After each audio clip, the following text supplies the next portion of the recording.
You know, I built this little cabin on the edge of Silver Lake from the shattered pieces of my life after that god-awful crash that stole my wife Laura and our little girl Sophie. 3 years of quiet. Just me and the water, healing one sunrise at a time. Nope. Then the truck blew through the light. And just like that, they were gone instant, the doc said. But that didn't soften the empty house, the neighbors' pity casseroles, the nights staring at Sophie's drawings on the fridge.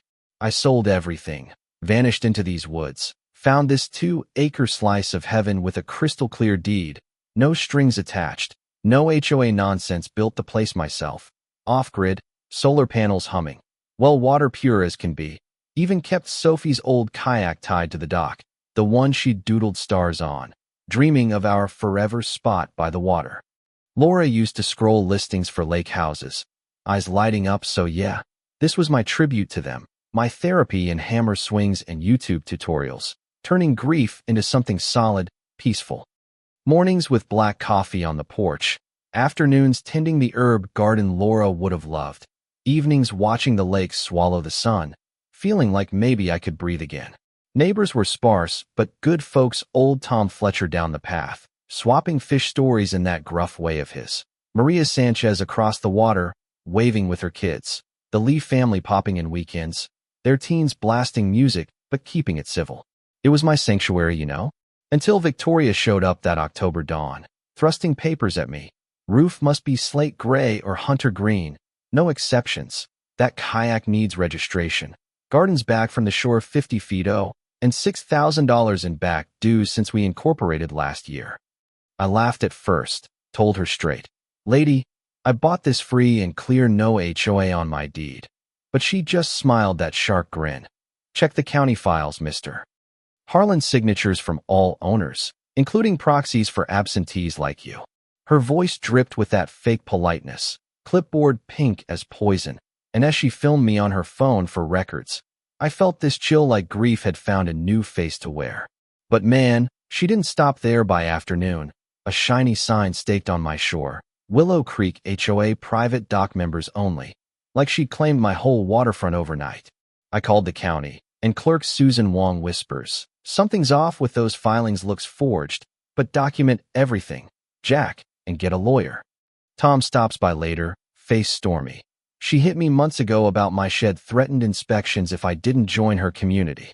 Googling Willow Creek HOA pulls up this fresh-baked website, stock photos of fancy cabins nowhere near here, fake testimonials gushing about President Langford's vision, domain registered weeks ago, all her doing. Then the real knives came out. Email from my bank hits. Urgent lien notice, $6,000 unpaid HOA fees. My credit tank's 120 points. Accounts flagged. She'd weaponized the system. Fake docs to make me look like a deadbeat. I paced the cabin, rage bubbling like I hadn't felt since the crash. This wasn't about rules. It was greed, pure and simple. She'd eyed my spot for luxury rentals. Undervalued gem, she could flip for millions if she broke me first. By Wednesday, her smear site pops up, high-res shots of my home labeled, "Eyesore Squatter Shack Polluting Our Lake." Phony petitions with 50 signatures demanding I go, all her handwriting, I bet. Worse, I find a camera in my trees, HOA security tamper, and face fines, spying on my deck like some stalker thriller. Then the feds call. Tax evasion tips from your off-grid setup? Her doing, twisting my quiet life into crime. Climax hit that weekend. Boats parade my shore, banners flapping. "Welcome Parcel 8 to Willow Creek, under management now." Victoria on a megaphone. "We'll bring this relic up to code." Folks live streaming for transparency. I yelled back from the dock, voice cracking, "You touch Sophie's kayak, and I'll make you regret it. This is all I got left of my girl." She faltered then, mask slipping, but it lit a fire in me. No more hiding. Time to fight. That's when things flipped. Digging deeper, I snagged leaked emails from her board, just her aliases, plotting. Tank Harlan's finances, bury him in complaints. Once broke, he'll sell cheap. This lakefront's gold for rentals, $1.50 mil easy over 5 years. She'd partnered with realtor Lisa Grant, mocking up listings for my cabin as eco-luxury getaway. Photos snuck from drones her LLC formed months back, targeting loners like me, no family ties to rally. Motive clear as day. Jealousy of my peace, plus big bucks in development. She'd harass Tom over his boat fixes, Maria about kid noise, the Lees on deck permits picking us off one by one, using intel from bribed contractors. But she messed up assuming I was alone, sharing my story over coffee, tears in my eyes about Laura's laugh, Sophie stars on that kayak. Tom slams his fist. Enough, she's a bully hiding behind fake power. We band together, our ragtag, real Silver Lake crew, pooling stories, evidence. Susan calls with gold.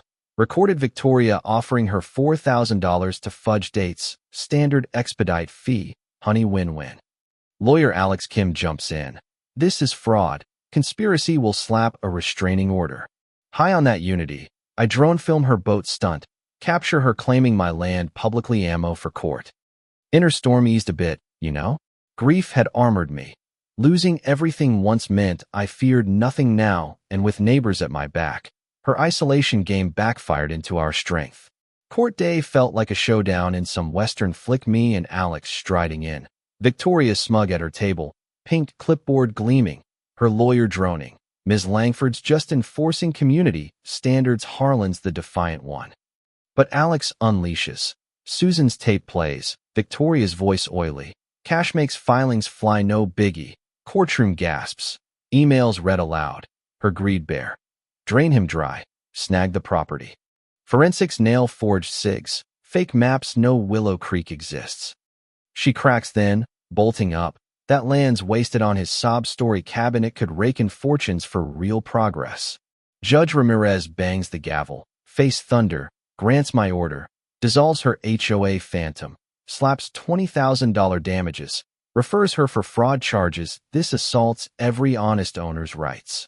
Walking out, sun hitting my face, I felt free, like Laura and Sophie were cheering. Months later, she's on probation, community service irony teaching HOA ethics. My credits fixed, cabins hub for barbecues, kids doodling by Sophie's kayak, real bonds forged from her fire. Started a channel, Lakefront Defenders, millions viewing our win, sparking lawsuits nationwide against these scams. Turns out her network's bigger, but we're dismantling it. But here's the thing that nags me still, was she pure evil, or just a product of a system that lets greed masquerade as authority? Made me question if communities need rules, or if they crush the vulnerable. What do you think? Ever face a fake power play like that? HOA tyrants or land grabs? Drop your stories below, debate the justice, the gray areas. Did I overreact, or was fighting back the only way?